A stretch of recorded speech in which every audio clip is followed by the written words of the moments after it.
Who's out there in telephone land?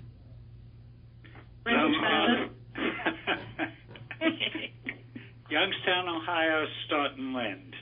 Robbie Osmond in Oakland, California. Whoa. It's Johnny Fraser in Oxford, Ohio. Wait. Can we go a little slower? Because I'm trying to keep notes. So I got Staunton. Sure. I've got Robbie. And who was the next one? Miss Johnny Fraser, N-I-S-H-A-N-I, Fraser, F-R-A-Z-I-E-R. Okay, and where are you located? Oxford, Ohio. Okay, great. And I'll say a quick hello to Miss Ladner. Hey, Miss Ladner. Hello to you and to Staunton Lynn. Hi, Dory. Who else has joined Hi, us? Dory. Hello. This is Brenda Travis from California. And also hello to Lawrence Giat. Hello, baby. I love you. Hey, Staunton, this is Jim Marshall in Boston. Yes. How are you? Good. This is Jonathan Lewis from Providence, Rhode Island.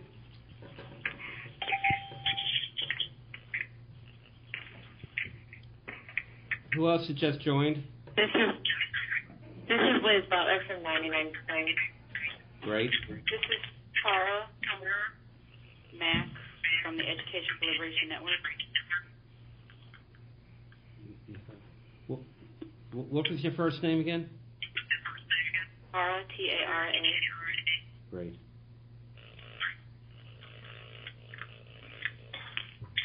Billy Winsett, working on outreach with 99 Springs. Greetings, everyone. Okay. All right, so there's 1, 2, 3, 4, 5, 6, 7, 8, 9, 13 of us so far. Let's wait just a few more minutes because people might have tried earlier. Arlene Dunn in La Crosse, Indiana.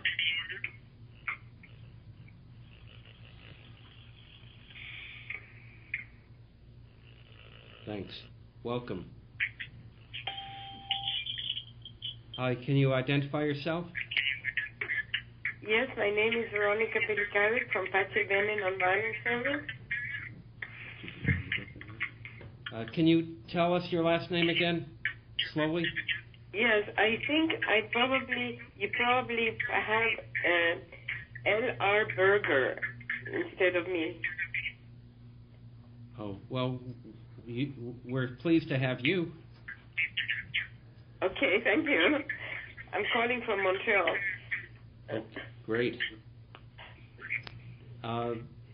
Does someone have a speakerphone on? Because it's given us I do. feedback. Is that a problem? Yeah, if you could just put it on mute until you're ready to talk. Yeah, let me take it off the speakerphone. Can you hear me now? Yes. Oh, okay. I'm just off the speakerphone. If that helps, then that's done. Thanks so much. People mind we wait 2 more minutes? Not at all. Thanks. Very, very clearly. I remember distinctly when the summer project was decided, the reaction was, that's fine. We'll have William Sloan Coffin headed up. We all know that did not happen. The reason I want to open with this is I want it very, very clear. What I have in mind, and what I hope we all have in mind, is how do we meld our strength without interfering with the turf independence of everyone who is participating. I think the other point I wanted to make is, as far as I'm concerned, the empowerment movement, because I refuse to call it the occupation movement, is one of the most successful movements other than the Nonviolent Coordinating Committee and the Anti-Saloon League in American history.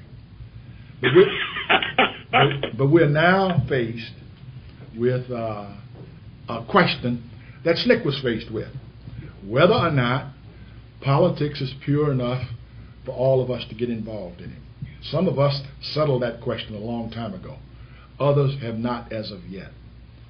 I think that for us, the way for us to really proceed is we have a set date from April 6th through 9th to involve as many people as possible in training of nonviolent activities and encouraging indigenous, civic-oriented organization that is of an empowering nature.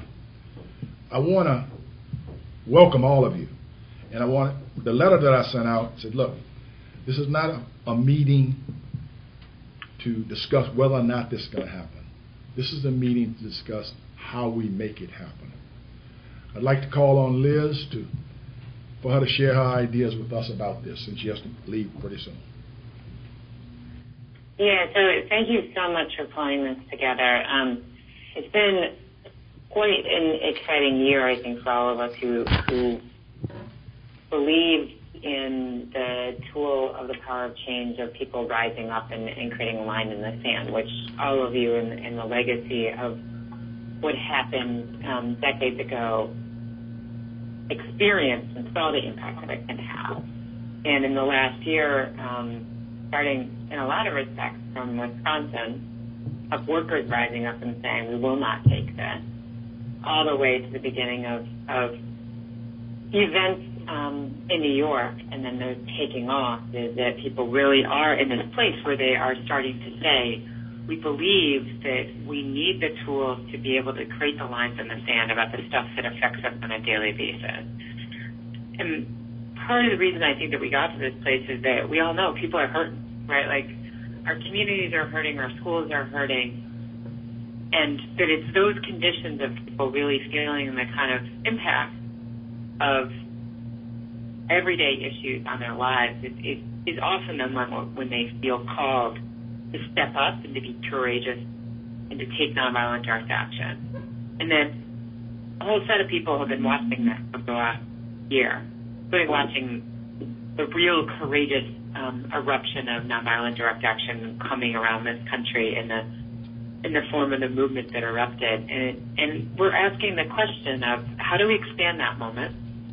How do we give these tools to people out in communities who are fighting on a variety of issues, whether they're working on trying to get a local school board to really deal with an issue that they care about, or they're trying to really confront the banks that are trying to foreclose on homes and communities, or they're looking at confronting politicians who really haven't been standing up to the things that they care about. There's obviously, I think, some that all of us have been watching make really horrific comments over the last 2 weeks on a variety of issues. And what could we do in this moment to really give people the tools and the inspiration to take action, and to take action in the spirit and history of Lynn Deadmore. Right. Hi, Lynn. Of the many movements, but especially the civil rights movement, that have used nonviolent direct action to create real tangible change about the issues that affect them on a daily basis. So we've set about to try and actually say, can we train 100,000 people in 1 week in the tools of nonviolent direct action, as well as start to create a shared understanding about the impact that the economy and what does it mean to be part of the 99% versus the 1% is having on people, and that we're all in this together. So that is in fact happening. It is a amazing, beautiful thing that a lot of organizations and individuals are leaning in, because they know this is the right set of tools of a reemergence of using nonviolent direct action on a big scale this spring to really affect the changes and the issues that people care about across the board, and wanting to do it in the spirit and integrity and courageousness that comes out of everything that all of you did at another moment in history, and figuring out ways to really get you guys engaged as possible is really critical, I think, to the success of it. I also think it's a moment about sharing those skills with the youth of today, as well as people who have been involved who haven't been involved yet in standing up and drawing lines in the sand. The basic idea is train 100,000 people in one single week in April. So how we're doing that is that organizations and individuals have been agreeing across the country now in 500 locations to host training in person. And we are continuing to find places and cities where people, organizations are saying, yes, we can set the room and we can help recruit people to show up to take the 7-hour training in nonviolent direct action and the tools of the economy. So that's one of the major pieces, and it's been amazing to see how many people are stepping up into that. And we're still looking for people who are willing to host those trainings. We're also going to be training 1,100 trainers to give the trainings across the country. And we're training them in a series of 15 training for trainers, March 24th and 25th, in 15 locations around the country. Each one of those locations will be training about 100 trainers to go out and then run the trainings that are being set up across the country.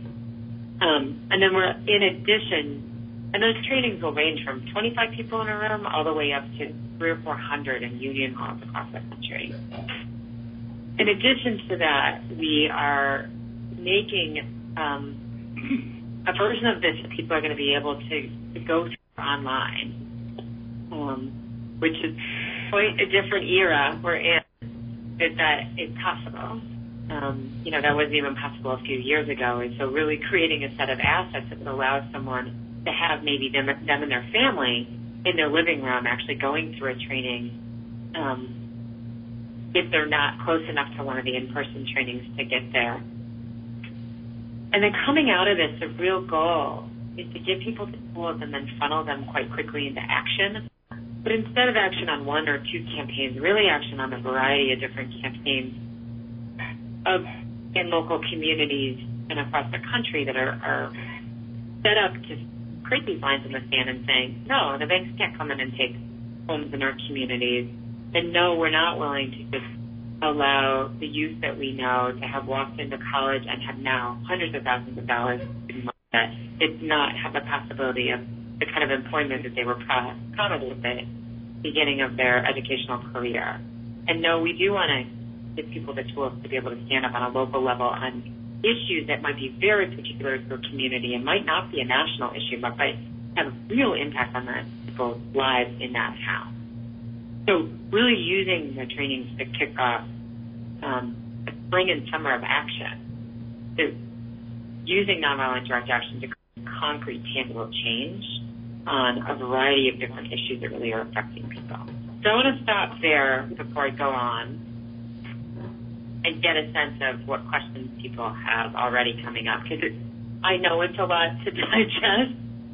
The co-coordinator of this big of a project, sometimes it's hard for me to keep all of it straight because a lot of this many moving pieces in this short of a time period is a little dizzying. One of the assumptions that I'm operating under, and I hope we're all operating under it, is consistent with what we just heard, is that we're promoting empowerment with local control of the activities. There won't be a group that sits down and says, okay, here are the 4 areas we're operating in. Our objective is to get as many people in motion as possible. We all agreed on that? Yep. Yes. I agree. But one other thing I think that we should focus on is the group, this is Brenda Travis. Yes. The group in Davis, University of California, Davis, and how those students bravely sat nonviolently and was sprayed with pepper spray. So they left the dogs and they left the hoses and they went with pepper spray. And I think that those people need to know that we're behind them. And I think that would be a great point to start here in California, at least. Well, let's be clear. Yeah, I mean, as far as I'm concerned, the natural, I think that's excellent. But I think that the natural hookup, our first people that we go to are those who participated in the Freedom Rides, those who participated in the Summer Project, those who we know how to organize. And how do we get them in connection with the empowerment movement in their vicinity? I think that's too much talent to write off. And if someone disagrees with that, because I'm not interested in who are the most credentialed organizers, but who are the most proficient organizers based on their ability to communicate both nonviolence and the ability to really organize. Yeah, and that's it. Go ahead. It concerns the email I got from a Christina Sinclair under 99 Spring at neworganizing.com. Yep. Presumably that's the same group we're talking about that's organizing these training sessions. Yep. That means that you probably signed up to be one of the trainers, because Christina was sending out an email to all the people who had signed up saying, I'm interested in being a trainer this morning. Yes. Okay. I got this a couple of days ago, but in Boston, I haven't received any indication of where the training is going to take place. And I do know that a lot of the schools up here are going on spring break or in midterms. There are a number of students at Boston University that I've been present at events for them who are going to need to be contacted, and I can't contact them if they're not in school. I see. Good. So, what I would say is that most of the locations are locking down their locations in the next week or so because the actual training, not the training for trainers, which are two separate things, the actual trainings are April 9th through the 15th. Organizers are figuring out what's the right church or union hall or event space over the next week. So those logistics won't be the time and exact location of each one of the 600 to 700 trainings will be figured out over the next week or so, and then on each one of the events. And there's a whole network of people trying to reach out to the college students as well. But I think brainstorming ways that all of us, in addition, can be looking at how do we mobilize amongst the people that we know to make sure that they know about the training, that they know about the opportunities to be trainers, and can get folks engaged, which will be really critical. Okay, somebody's on speakerphone. Do you ask them to get off speakerphone? Sure. Yes, I have a question. Yeah, also, one thing, yes. Wait a second. one thing I ran into with young students, their buttons need to be pushed to get out and do it because they're just not sure at this point because they've incurred so much debt and they're worried about losing what they've earned by going to college, knowing that they could end up in the position of many people like yourself and others who, and myself, took off in the middle of school to do what needed to be done. And they needed to make a commitment at this point. It can't wait very much longer. I couldn't agree more. And it makes it very clear that we must work together on this, on selling those who need to be sold and getting those in motion who need less selling. We need as many people in motion and in support of this as quickly as possible. Now, on the question of the students not being available, we just have to find places other than the colleges. And we have to notify them as soon as we find the locations. I don't know of any other way to approach that because I think this is an opportunity that is fleeting. It's not going to be with us long. It is open to as many people as possible, around as many interests as possible. And there is no attempt to make the mistakes of saying, we've come in to offer y'all leadership. We've come in to offer y'all coalition. And there's a difference. Can the people who just joined identify themselves, and then also those people who are at a noisy place on speakerphone, please get off or go mute until you want to speak. The Mississippi veterans. Right, super quick. From Providence, I don't have time to. I'm sorry. It's not that I don't have time. I'm doing a 2-day Kenyan nonviolence training on the day of the Trainer of Trainers program for what you guys are offering. Yes. And I'm working with a group of folks who are trained in, I would say, a form of nonviolence under Dr. Lafayette Jr., which I think many of you are familiar with. Bernard Lafayette, of course. Yes, sir. Yes, sir, Bernard. Now, is there any way that we could participate, given the curriculum that we use? Because many of us may be able to participate in that TOT, or maybe it might be too late. But I know that we were already planning on doing a month of nonviolence workshops to honor April 4th, the assassination of Dr. King. So I'm just wondering about those of us who won't have time to go, our schedules do not permit us to participate in the TOT. Thank you. Would like to participate in the trainings during the 9th to the 15th. Liz? Yeah, that's an excellent question, and I'm really excited to hear how much work you're doing on spreading the message of and the tools of nonviolent direct action. One of the things that we're doing for this training is that we're really trying to guarantee that everybody, no matter what room they show up in, gets the same curriculum so that people create a sense of shared understanding of the tools. So we are asking that the trainers specifically have gone for the training for trainers. That really allows us to give assurance to all the organizations that we're doing the recruiting that the rooms won't vary. They're understanding that if their folks show up in Cleveland and their folks show up in a place in Boston, it's the same training. I understand that completely. So those that but don't there's other there's other opportunities to be clear. engaged.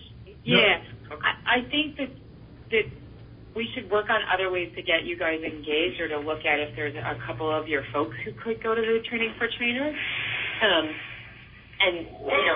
figure out the ways that to get you engaged, including hosting a training, even if it isn't as the lead trainer in the room. I think we also have to be. And then Go ahead, Liz. Go ahead.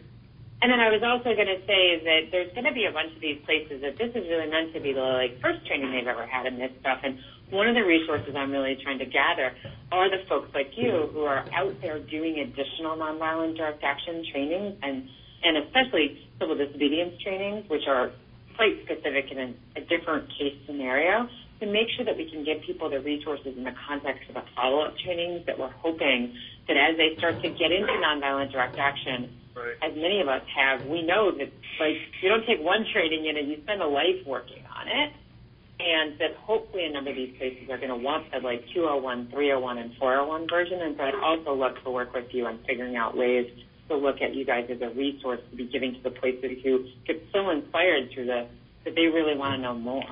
One of the things we've got to be careful of, we can't be rigid in a program that requires and demands flexibility. If somebody says to me, I work with Bernard Lafayette on nonviolence, they don't have to say anything else. The question is, how do we bring them in, not how do we fit them in our schedule? Right? Exactly. So this is about facilitating coalition, shared response, and if we have to make some date changes, we make them. But I don't want this gentleman to leave the conference saying, well, there's nothing for us to do.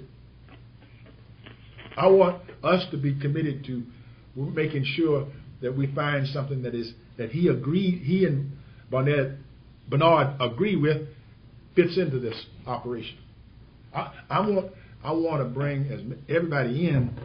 Then if they want to work themselves out, that's their choice.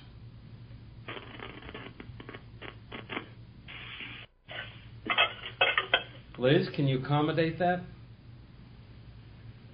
Well, yeah, that's what I was trying to point out is I think there's plenty of opportunities for a number of the additional pieces, especially the follow-up trainings and some of the other pieces. So I'd love to work with them offline to figure out ways to plug in his folks, even though they might not be able to go to the training for trainers. All right, so I think that makes a lot of sense. And if is that Jim Marshall or Jonathan Lewis, who was talking just now? Jonathan Lewis. Jonathan Lewis. It was Jonathan. Who asked the question. Yeah, good, Jonathan. Then, can you email me your contact information so we can work this out offline? Yeah. What is your email address? Ron Carver 100@gmail.com. Ron Carver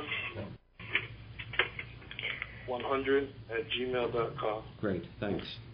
The veterans of the civil rights. Ron, I just like to share because Ron, excuse me. I'm sorry to break in. This is Connie Curry in Atlanta, and I'm sorry I'm late. I had an appointment. Just want to say hello to everybody. Hello, Connie. Hi, Connie. Hello, Connie. Hey, Connie. Hey. Okay, sorry. The Veterans of the Civil Rights Movement in Mississippi is meeting from the March 21 through 24th. We need to find out where other meetings of a similar nature happening and who can we get to those meetings. That should be fertile ground for recruiting if we go in with a program that is indigenous, empowerment, and non-authoritarian. Hello? Let the church say amen. Hello? Yes? Joined. Who's your... No, somebody just went up. No? Oh. Well, yeah, this is Connie. Cynthia would know who about getting people to the meeting, wouldn't she? Well, my concern is I want the people in the conference call to think about that meeting. Yes, Connie, that's the way to get that answer. I know that you're not. I want the group to start thinking about where the meetings like that happening in the country that we can utilize, and we should.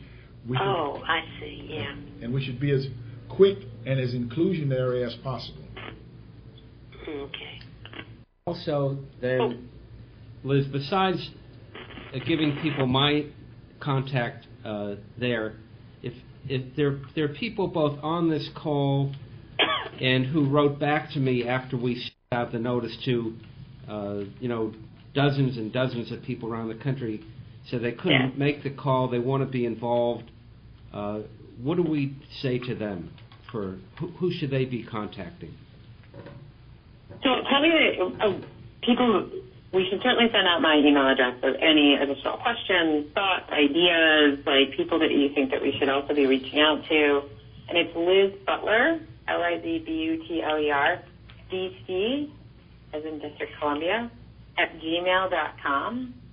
And then the other thing is that the website for the 99 Spring is the99spring.com, and numbers not spelled out, which has a lot of the information. It has the letter, it has places where people can register events, it has information about what it means to be an organizational partner, a trainer. A lot of the information and ways that people can plug themselves in are on that website. Could you repeat the website again? Yeah, it's the99spring.com. Okay, what's the first part before 99? The. T-H-E. T-H-E. And then, okay. Yeah, and then 99, but numbers. Yep. Spring.com. Okay. And I'm sorry, could you repeat your email address? I missed part of it. Liz Butler what? DC as in District of Columbia. Oh, Liz Butler. So LIZBUTLERDC @gmail.com.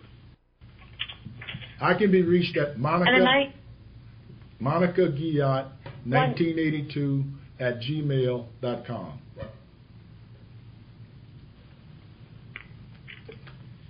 Tim? And then I'm actually going to run my other meeting, and this has been totally amazing, and I'm going to hand over the reins to my colleague, Billy Wimsatt. Can I ask one thing? Or Yeah. I was just trying to wait. I didn't want to change the conversation topic. But yeah, that's fine.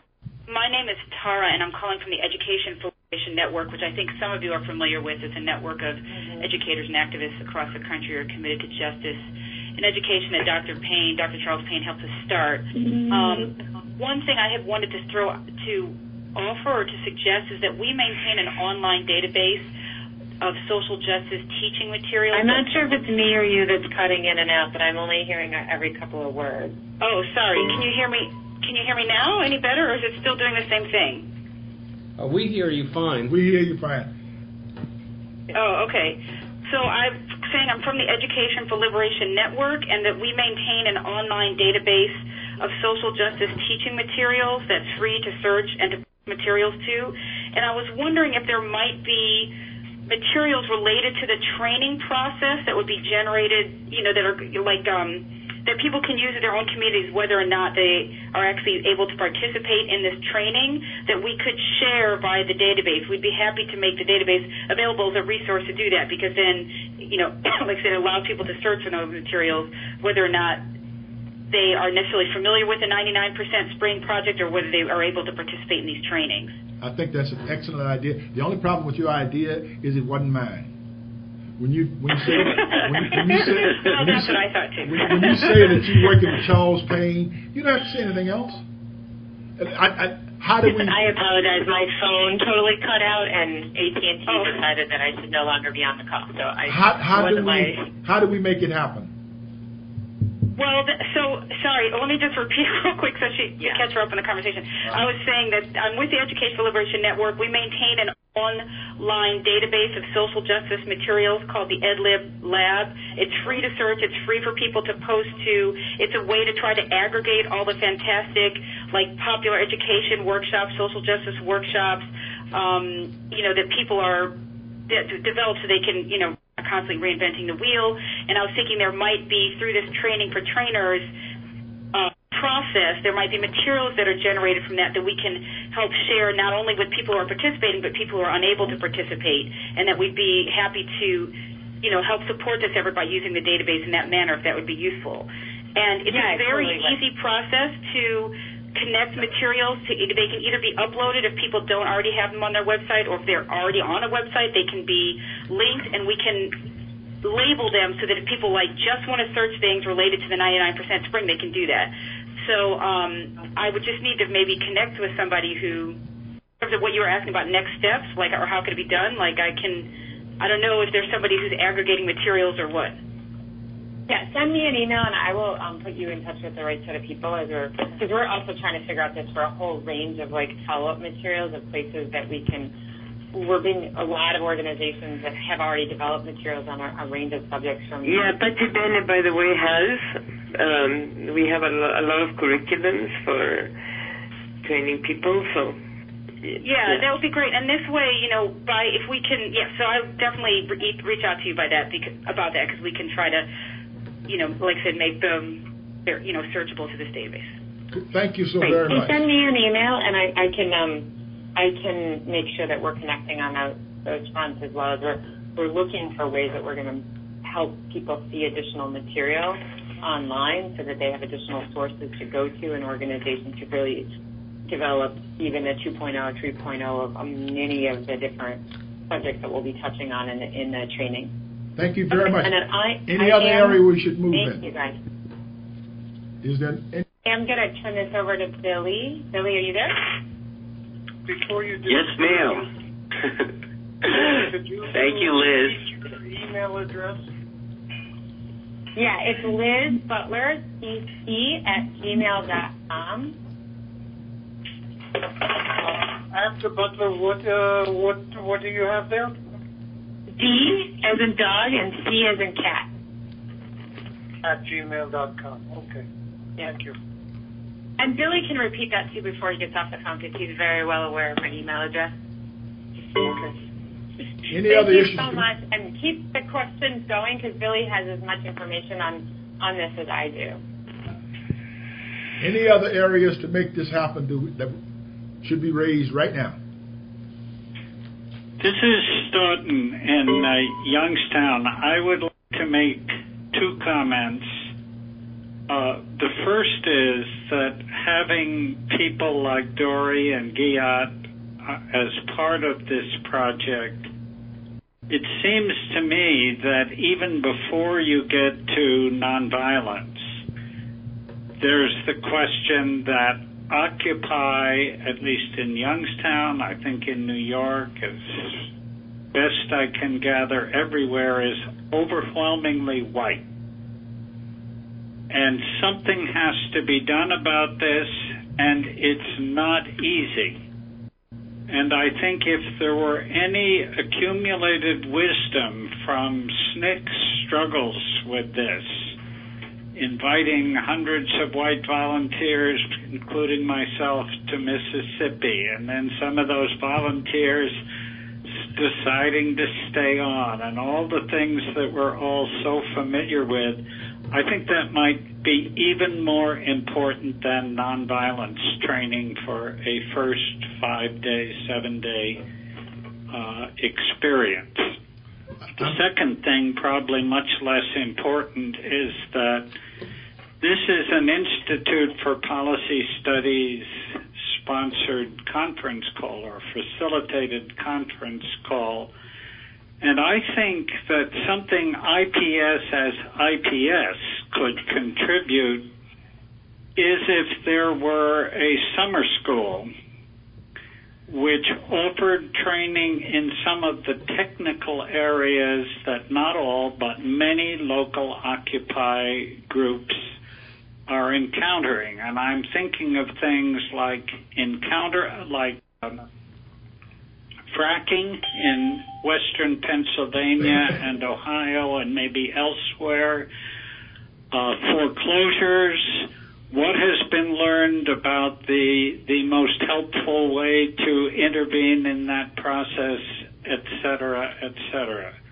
I think anyone who knows me knows that I'm not against nonviolence training. I'm very much for it. But I think these two other areas, the hitherto all-white or mostly white character of the Occupy movement and the need for technical training in several specific areas, are additional challenges.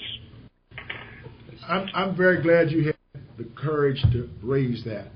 And my response to that is, if we do our work well, and if we're flexible, and if we deal with local people making decisions about what's happening in their area, we can have a direct impact on that.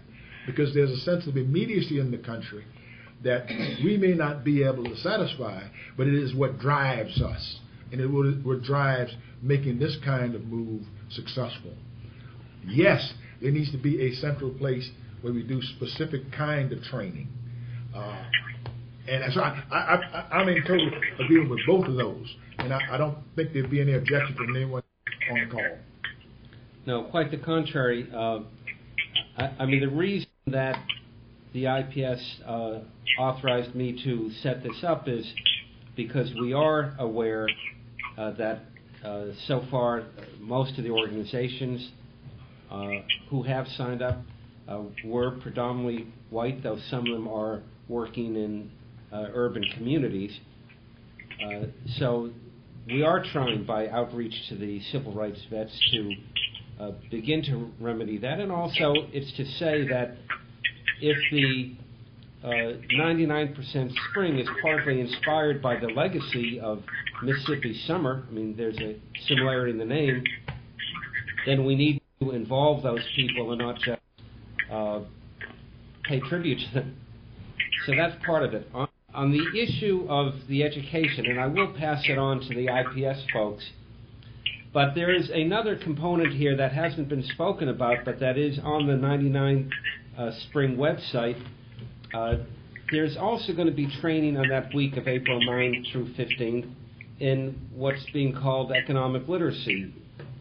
Why is the spread between the wealthiest and the least wealthy, why is that gap growing and not shrinking? And that is going to, I assume, Billy, you can tell us, get into the questions such as foreclosures and responsibility of the banks, et cetera, et cetera. The idea of including issues such as fracking is a great one, and again, what Guyot said when he opened this meeting is, and what Liz has said when she spoke at the beginning, that this is to be a training in economics, the history and then the practice of nonviolent direct actions, specifically so that people can take on those pressing issues where they live and work. And for those in Ohio and Pennsylvania, where fracking is the current life or death issue, that ought to be done. But I like that idea of a summer institute, and I will talk to people here about that. Someone just joined us. Has there been any intentional outreach done to Occupy the Hood, which is a group of mostly people of color? I mean, there are people involved that don't fall under the category of Occupy, but has there been any intentional outreach done to the leadership or the young leadership of Occupy the Hood to see what needs they have or why, or what is it that they're doing and how can we support that? I mean, I'm just wondering. Well, look, because I didn't hear anybody mention Occupy the Hood at all, because that's mostly people of color, youth-led group. Well, let's put it this way. If they are associating themselves with this kind of activity, we want to be associated with them. It's not like they're doing something one place and we're going to do it another way. So, I mean, we simply need to know who do we get in contact with, and let's meet them. Right. I mean, this is about inclusion. This is about empowerment, and this is about flexibility. Does he have contact information? Excellent point. Did you hear that? Do you know how we can get in contact with them? Hello? A couple of the serious organizers of it, yes, sir.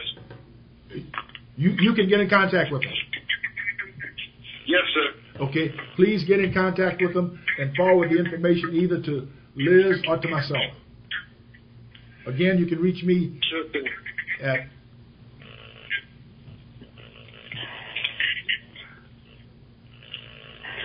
you ready? Mr. Guillaume?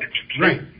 This is Billy. I just wanted to throw in a couple things. First off, if everyone can just say your names when you're speaking so everybody knows who's talking. Okay. I want to emphasize this has been pulled together super fast, and everyone who is doing this is doing it. I'm doing it on the side from all my other full-time jobs, and I think that's true of most people on the project.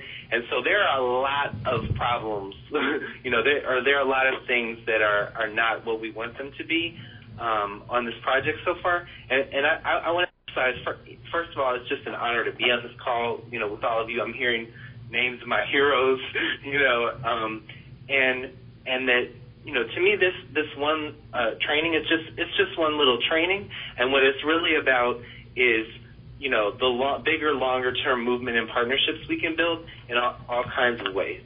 So I want to apologize in advance for any shortcoming that this one training might have, and let's make the best of it, but then let's also think and talk about, what comes after it, what comes in the summer, what folks have been saying. As the oldest person on this call, let me say to you, when you're doing good work, never apologize for it. Yeah, I'm the oldest person. No, but we'll settle that offline. I don't know. I love it. I think it's probably starting, but Jim Marshall here. But that conversation is over. The age question is over. On the 22nd, there's a lecture called Living with Lynching for the African American Studies Department.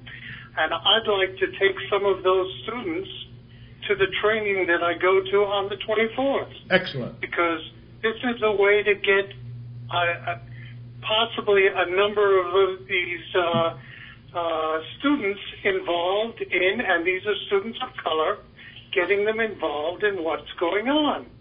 And I think this could be done in a lot of the universities around the country. Getting people in African American studies involved in what we're trying to do here. I think I certainly hope that you do that. I hope others will do similar activities. But let us be clear: if we maintain a program that is flexible, multifaceted, issue generating, and locally determined, I think we can bring in a lot of people who've not previously been involved. But we've got to go to them in their frame of reference, not in someone else's. Are you listening to me? Yeah. I hear you. Okay. That's right. So just to add a couple other pieces of information. So just in terms of the logistics of finding events, organizing, self-organizing events, training for events, all that, it's all on the website. Organizations co-sponsoring.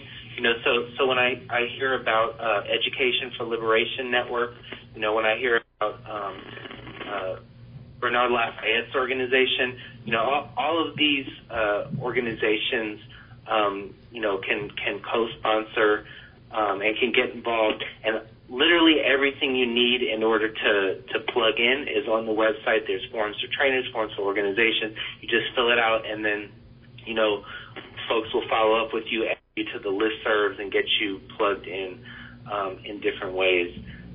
And in terms of outreach, we need help. There are folks involved in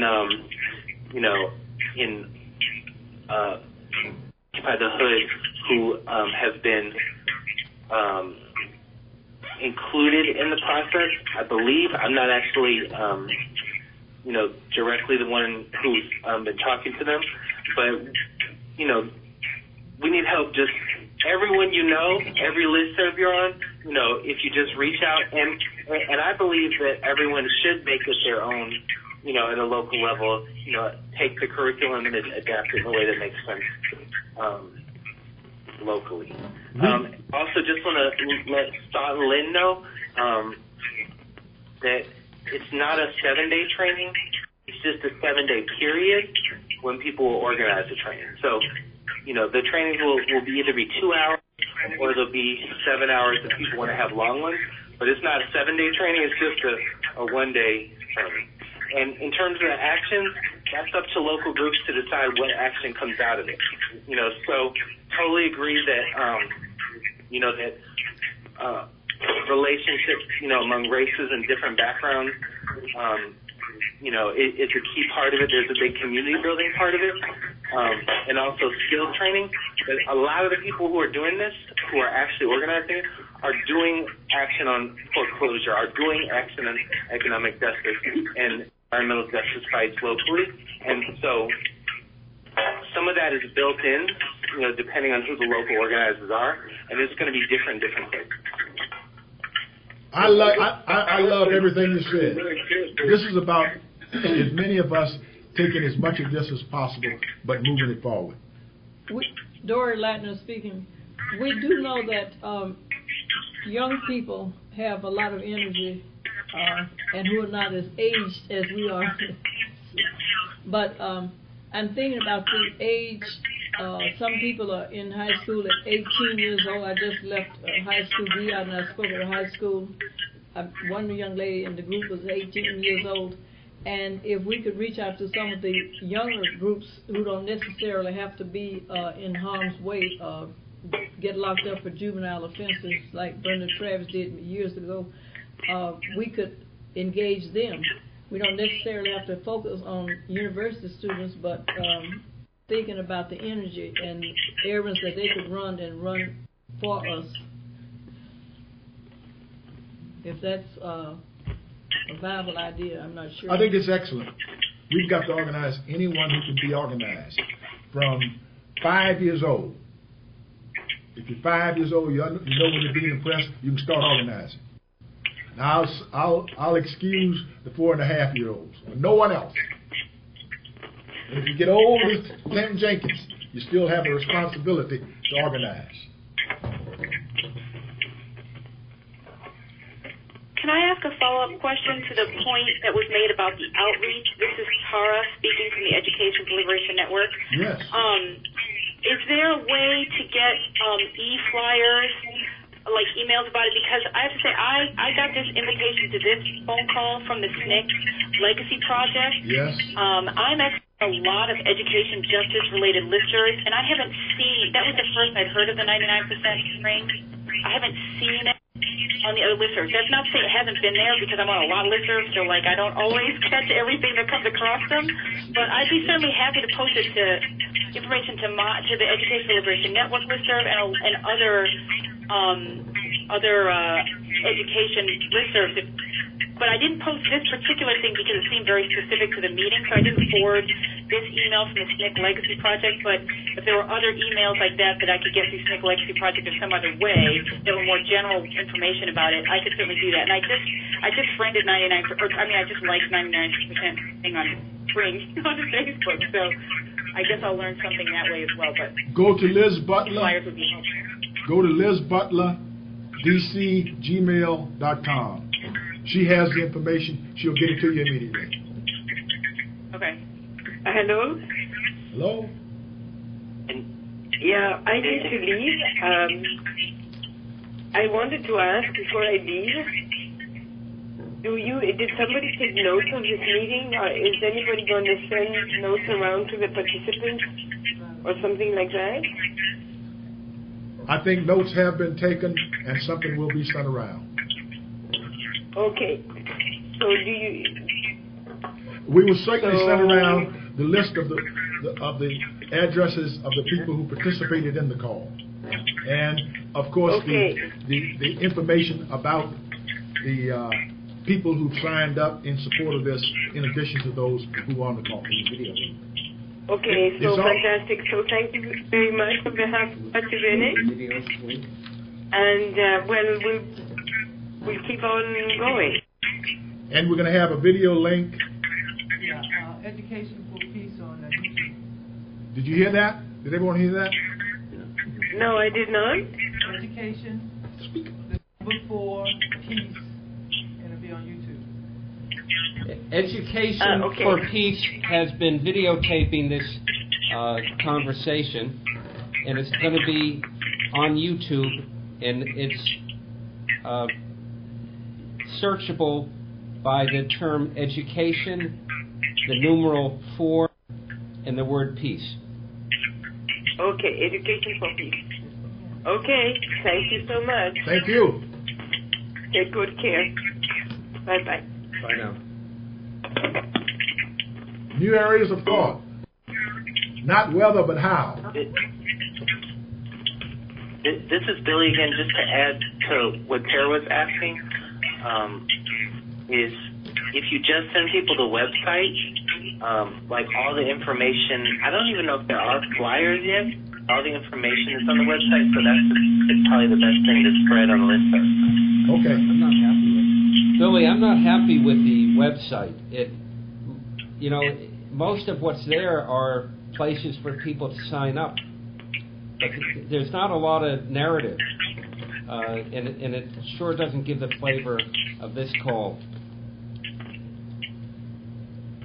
Well. Yeah, I mean, I would say about the website that just in the interest of like cross-generational and probably mostly cross-generational. I think maybe cross-class organizing. Is that right now it's very social media oriented, like it's all Facebook, Twitter, and Tumblr.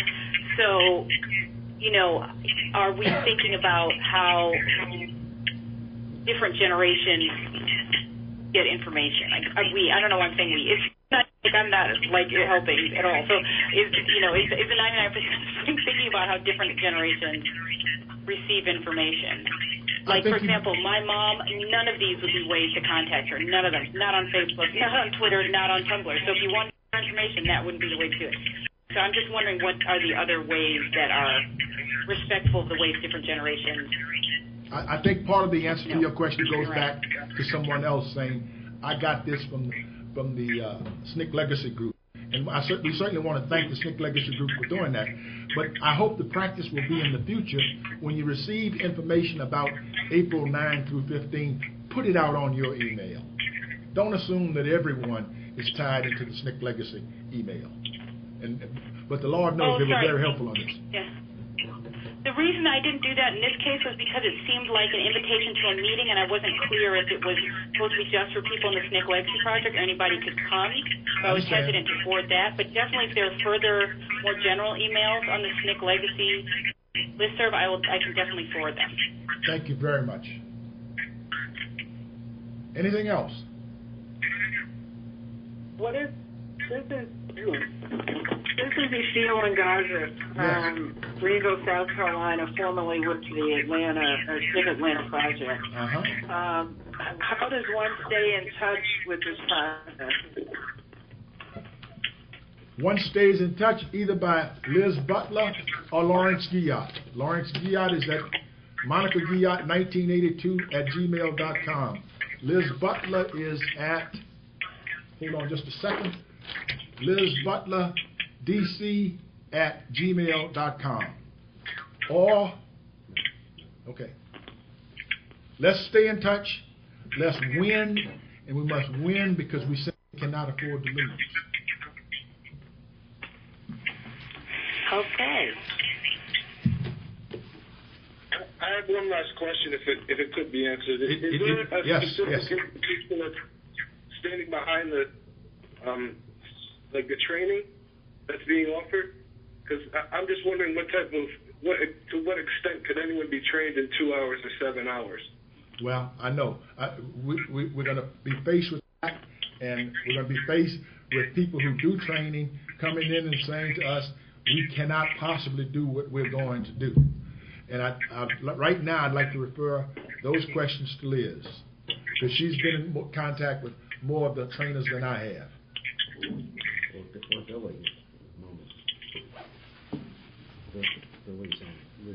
Billy would be another person to deal with that. Billy, you can deal with that question, right? Yeah. Okay. I mean, it's just a very introductory, I mean, to me, it's less even a training than just it's an excuse to get people together, and see other people in their community, talk about issues, and talk about what we can do about it. Very good. Bottom line, that's all it is. It's just one bringing people together, and whoever's showing up in the room is shaping it, so we want to get as many different kinds of people who need to be in the room in each of those rooms. Look, we all organizers. And then where they go from there. We're all organizers. Billy, thank you very much. So we all understand. If you treat people with a high level of expectancy, they will deal with it. We're going to train people in nonviolence and how to organize. Period.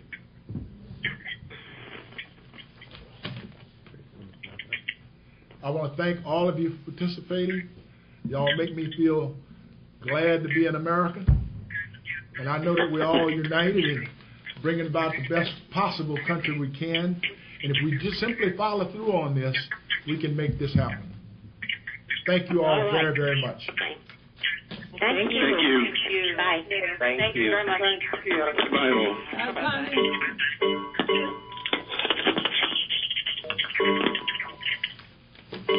I'm particularly interested in the business of a summer institute, because it seems to me that you need to start building up a cadre of glue people. Of what and people? Glue people who become the magnets for this highly diverse thing. And one of the things that I think helped us in SNCC was we had a seminar that went for a month that brought some of the key people together, got exposed to a broader array of academicians and activists and so forth, and they became the philosophical glue for what happened afterwards. And it's not imposing anything on anybody, but there needs to be a way to not professionalize, but to routinize some of the understandings of what civic mobilization is all about. And I think the Institute could perhaps be helpful in getting some funding so that people could have their way paid to come to that thing and spend a couple of weeks together to develop the energy and the intellectual nucleus for this thing that otherwise will flitter away. The only other way to look at it is we must find those kind of folks and deal with them where they are. Well, that's fine, but my view is that they're going to be diversified and decentralized, where they ought to stay. Well, you bring them together for a short period so they know each other, and then it goes from there. Lowe trying to reach John, who's the director, see if we can bring him in for this. We need to raise it. I'm glad. Thank you very much. I have to go on over an hour at 5:30, but you have the idea. Yeah, and he knows. I like it.